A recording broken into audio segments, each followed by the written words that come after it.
The moment Leland Knox stepped into the grocery store, he could tell something was off. The shelves weren't as well stocked as they should have been, the employees looked exhausted, and there was an overall sense of tension in the air. This wasn't how his stores were supposed to feel.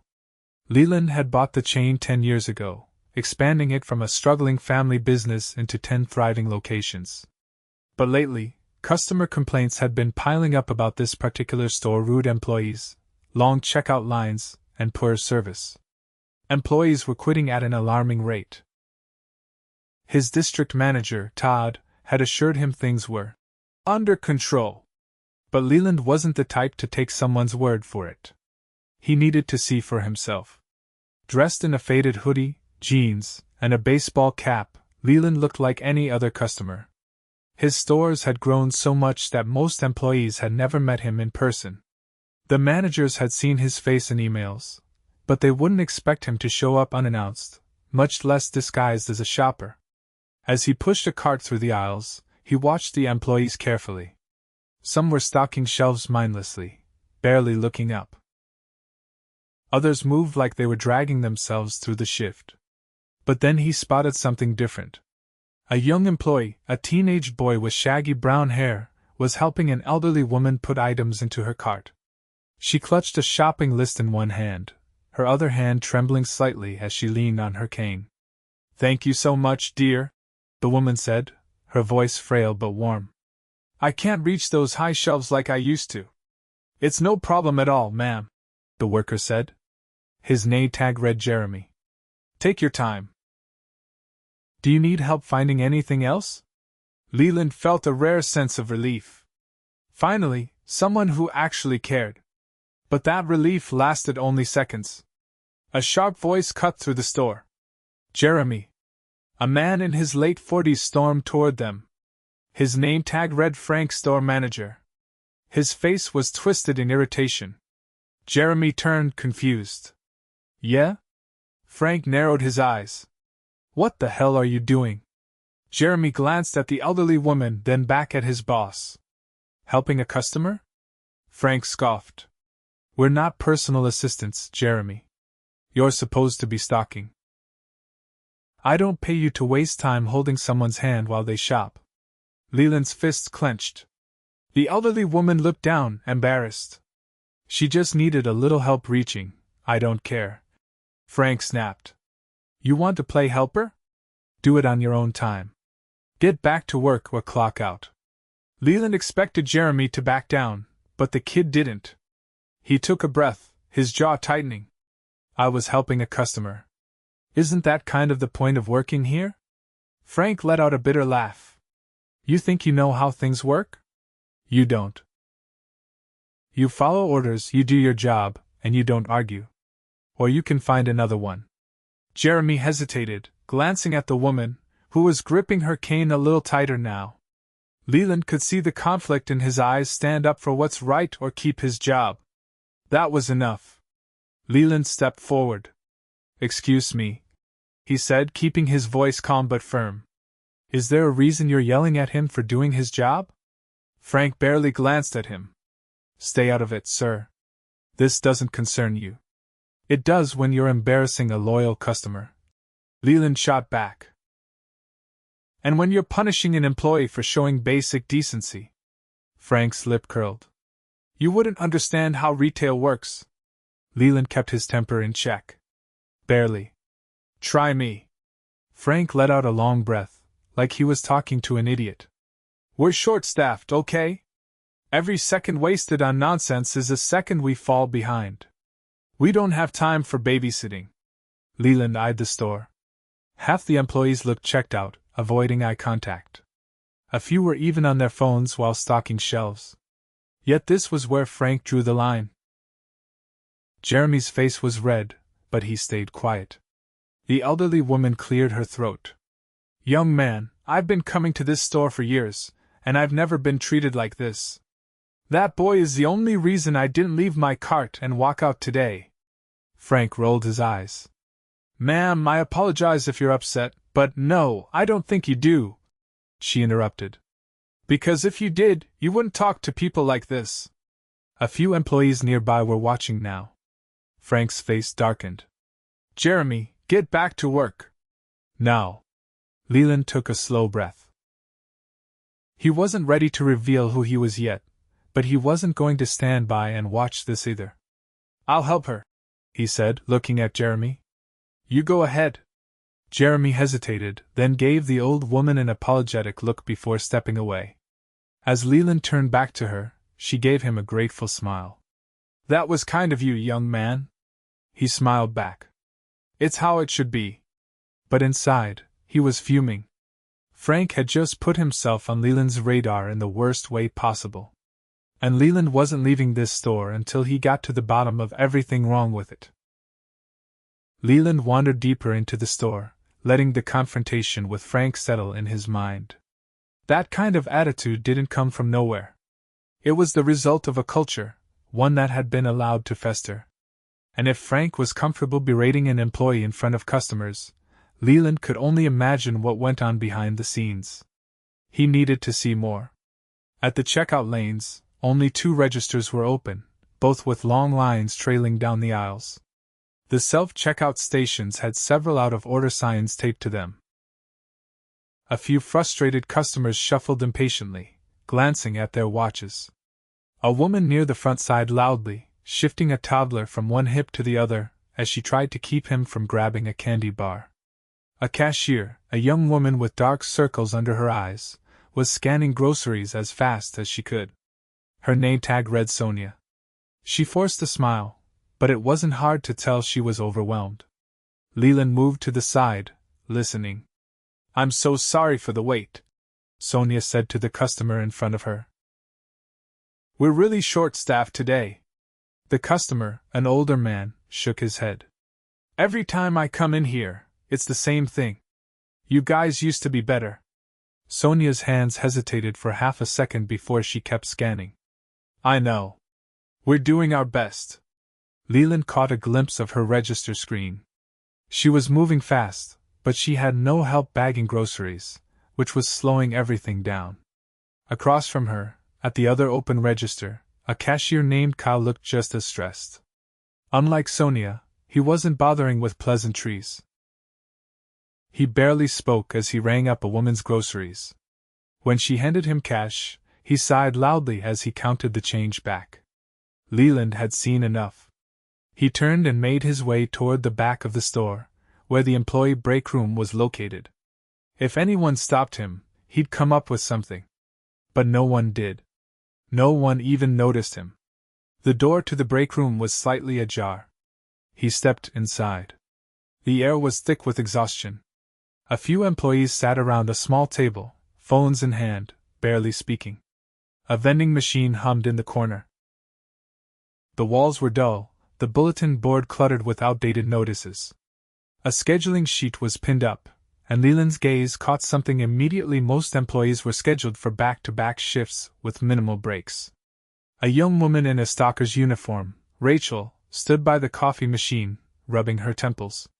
This place is gonna drive me insane, she muttered, not to anyone in particular. A guy sitting at the table, Dante, let out a dry laugh. You're not the only one. Rachel turned around, arms crossed. Did you hear what happened to Jeremy? Dante nodded. Frank chewed him out hard. Over nothing, too. He does that to everyone, Rachel said. Last week, Sonia asked if she could switch her shift because her kid was sick, and he told her if she couldn't handle the job, she should quit. Leland kept his expression neutral, but inside, his frustration mounted. Dante shook his head. I swear, if I didn't need this paycheck. Rachel sighed. Yeah. But jobs aren't easy to come by right now. So we put up with it. Leland had heard enough. He stepped forward, making his presence known. Rachel looked at him, startled. Can we help you? Leland thought fast. Yeah, I had an interview scheduled. But after what I just heard, I'm not sure I want the job. Dante scoffed. Good call. Rachel gave him a tired smile. You don't want to work here, trust me. Leland pretended to hesitate. Is it really that bad? Rachel exchanged a look with Dante. Worse. Dante leaned back in his chair. Frank treats everyone like garbage. He runs the schedule into the ground, then complains when people call out. And don't even get me started on how short-staffed we are. We lost 3 people last month, and corporate still hasn't sent replacements. Leland's stomach tightened. Corporate still hasn't sent replacements? That was a lie. He personally signed off on new hires for every store. If this location was still understaffed, it meant Frank wasn't hiring. Rachel glanced at the clock and groaned. Break's over. Dante pushed himself up from the table. Back to the grind. Leland watched them leave, his mind racing. Frank wasn't just a bad manager, he was actively making things worse. Not hiring replacements. Overworking his staff. And worst of all, he had been lying to corporate about the state of the store. Leland had seen enough. He pulled out his phone and sent a message to his district manager, Todd. Come to the store. Now. We have a problem. Leland didn't have to wait long. Less than an hour after sending the message, Todd walked into the store, looking around with a mixture of confusion and concern. He was dressed in his usual business casual attire, standing out among the employees in their store uniforms. Leland, still dressed as an unassuming customer, watched from a distance before making his move. He approached Todd near the frozen foods aisle. Follow me, Leland said under his breath, keeping his tone low. Todd blinked in surprise but obeyed without question. Leland led him to the stockroom at the back, where they wouldn't be overheard. Todd crossed his arms. What's going on? You're being cryptic. Leland didn't waste time. This store is a mess. Frank is running it into the ground. Employees are overworked, morale is in the gutter, and customers are starting to notice. And that's just the surface. Todd furrowed his brow. I've checked in with Frank regularly. He's always said things were under control. Leland's jaw tightened. He's lying. He's not hiring replacements for the employees who quit, even though corporate approved them. He's treating workers like they're expendable, and customers are getting fed up. I saw him humiliate an employee in front of a customer for doing his job. Todd exhaled sharply, processing the information. That's worse than I expected. Leland's voice was firm. We're confronting him. Now. Todd hesitated. Shouldn't we investigate further? If we make a move too fast. Leland cut him off. I've seen enough. I don't need more reports. I need answers. Todd nodded, a flicker of unease in his eyes. All right. Let's do this. They walked out of the stockroom and headed straight for the front of the store. Frank was near the registers, speaking to Kyle, the cashier Leland had seen earlier. His expression was tight, and Kyle looked visibly uncomfortable. Leland didn't slow down. Frank. Office. Now. Frank turned, confused. His eyes flickered to Todd, then back to Leland, not immediately recognizing him. Who are you two? Todd stepped forward. Do what he says. Frank's mouth opened, then shut. He nodded stiffly and led the way. The office was small and cluttered, paperwork scattered across the desk. Frank sat down, arms crossed. What's this about? Leland removed his cap, his eyes locked on the man in front of him. You don't recognize me, do you? Frank's expression shifted from confusion to realization, then to panic. Mr. Knox. Leland didn't let him finish. I came in as a customer today. I watched you berate an employee for helping a senior citizen. I saw the way this store is run. And I've been in the break room, listening to what your staff thinks of you. Frank's face turned red. They're exaggerating. You know how employees like to complain. Leland's voice was ice. No. I know what bad leadership looks like. And this is it. Frank sat up straighter. Look, we've been short-staffed. I've been doing my best to keep things running. Leland's stare didn't waver. You had approval to hire. You didn't. Why? Frank hesitated. I was being cautious with payroll. Trying to keep costs down. Todd folded his arms. That's not your call to make. Corporate approves staffing levels for a reason. Frank scoffed. So what? You'd rather overstaff and waste money? Leland's patience was gone. I'd rather my stores function properly. Instead, you've been running this place like a sweatshop, driving employees to quit, and lying to your superiors. Frank's jaw tensed. I did what I thought was best for the company. Leland leaned forward. No. You did what was easiest for you. And it ends today. Silence filled the room. Frank's hands curled into fists. So what happens now? Leland didn't hesitate. You're done. Effective immediately. Frank's face drained of color. You're firing me? Leland stood. You fired yourself the moment you decided to run this store into the ground. Frank opened his mouth to argue, then shut it. He looked at Todd, hoping for backup. He got none. Todd finally spoke. You'll be escorted out. Your final paycheck will be processed accordingly. Frank exhaled sharply, then slammed his hands on the desk as he stood. This is ridiculous. Leland didn't respond. He simply gestured toward the door. Frank muttered curses under his breath but didn't resist as Todd led him out. Leland stood in the now empty office, running a hand through his hair. This wasn't how he wanted to find out his business was failing its employees. But now that he knew, he wasn't leaving until things changed. Leland stepped out of the office and into the main store with a sharp sense of purpose. The air felt different now, as if the weight Frank had cast over the store was already beginning to lift. Employees were glancing toward the front, whispering among themselves as they saw Todd escorting Frank out the door. Some looked surprised. Others relieved. He didn't waste time addressing the staff right away. There was something more urgent to handle first. He walked straight to the registers, where Sonia was still handling a long line of customers without any help. Jeremy was stocking shelves near the front, his shoulders tense as if expecting another reprimand at any moment. Leland stepped behind the register next to Sonia, rolled up his sleeves, and started ringing up customers himself. Her eyes widened when she saw him. Sir? Her voice was hesitant, as if she wasn't sure she was seeing things correctly. He gave her a small nod. You've been carrying too much weight on your own. Let's speed this up. She blinked, then quickly refocused, moving even faster now that she had support. With both registers working in sync, the line shrank within minutes. A few customers murmured in surprise, recognizing him from news articles or corporate emails.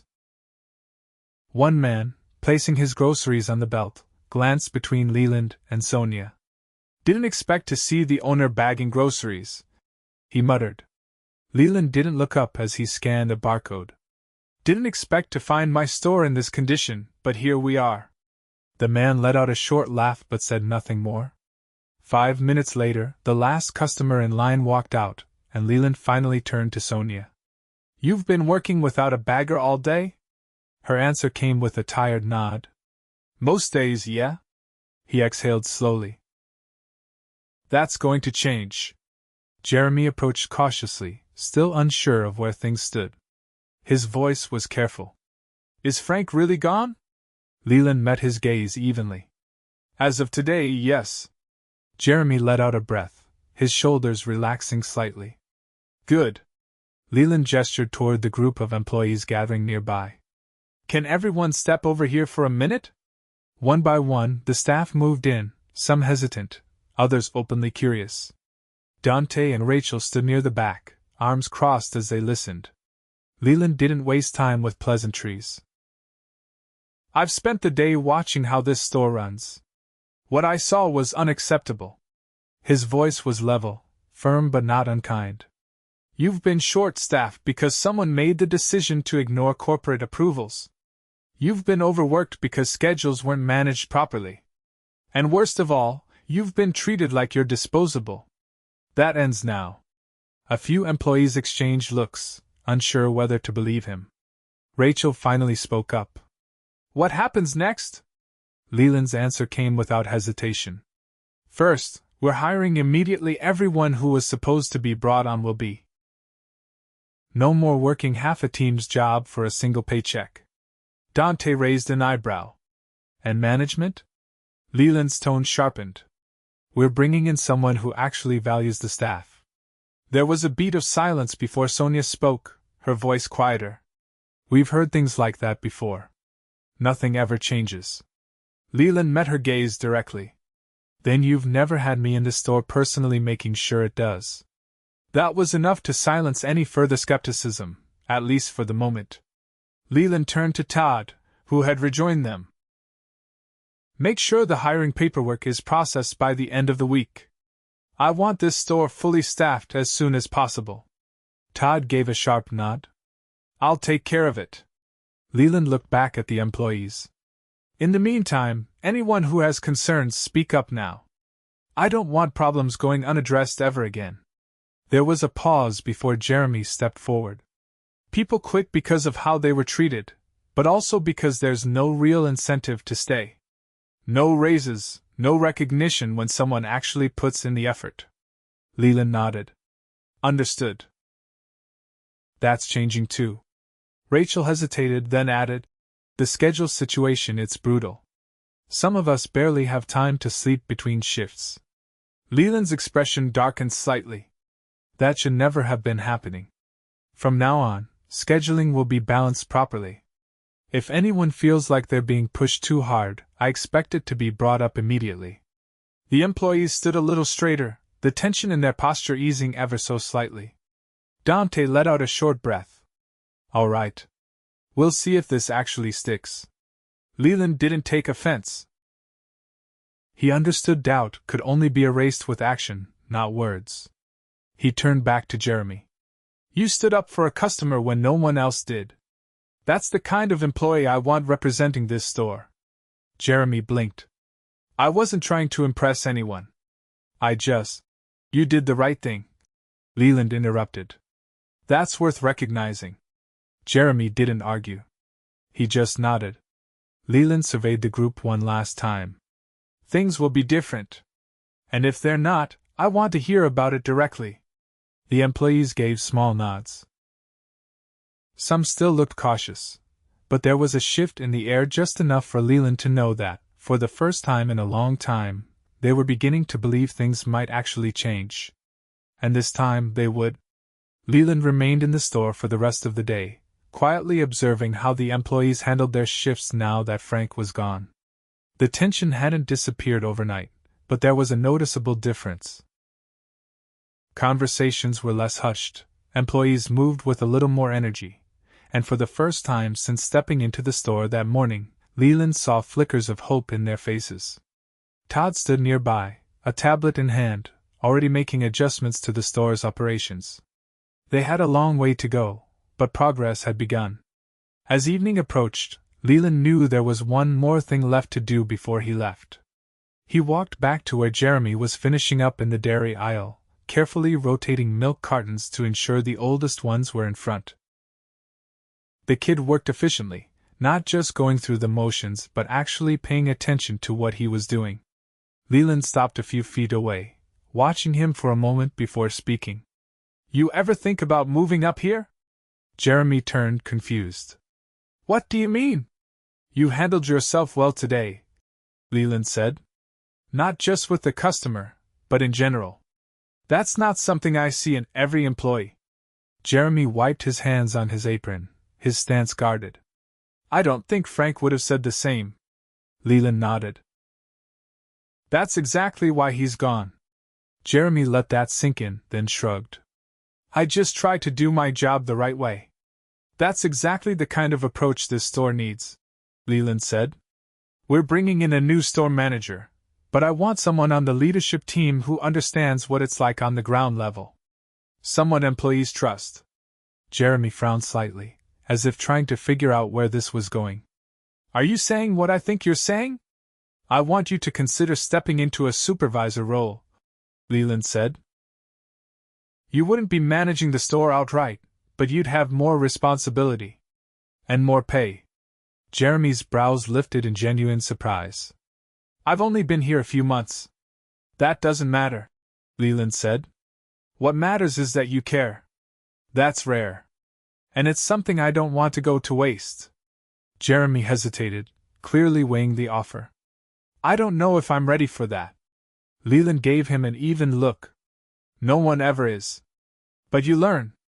And I think you'd be good at it. Jeremy exhaled, rubbing the back of his neck. I'd have to think about it. Leland nodded. That's fair. Just know the offer's there. Jeremy glanced at the shelves, then back at Leland. I appreciate that. And thanks for stepping in earlier. Most people wouldn't have. Leland gave a small nod. Most people aren't me. Jeremy let out a short breath that was almost a laugh, then turned back to his work. Leland left him to it, making his way toward the front of the store, where Todd was speaking with Sonia and Rachel about scheduling fixes. He caught the tail end of the conversation as he approached. So moving forward, we'll be balancing shifts better, Todd was saying. No more back-to-back late nights followed by early mornings. Rachel gave a slow nod, her expression still cautious but less guarded than before. That'd be a huge improvement. Sonia crossed her arms, her exhaustion still evident. And what about coverage? We're always scrambling. Leland stepped in before Todd could respond. Hiring starts tomorrow. No more running this place understaffed. Sonia studied him for a moment before nodding. Good. Because we're tired. I know, Leland said. And I take responsibility for that. I should have caught this sooner. Rachel glanced at Sonia before answering. Well, at least you're here now. Leland looked around the store, taking in the employees, the customers, the atmosphere that was already shifting. Yeah, he said. And I'll be back.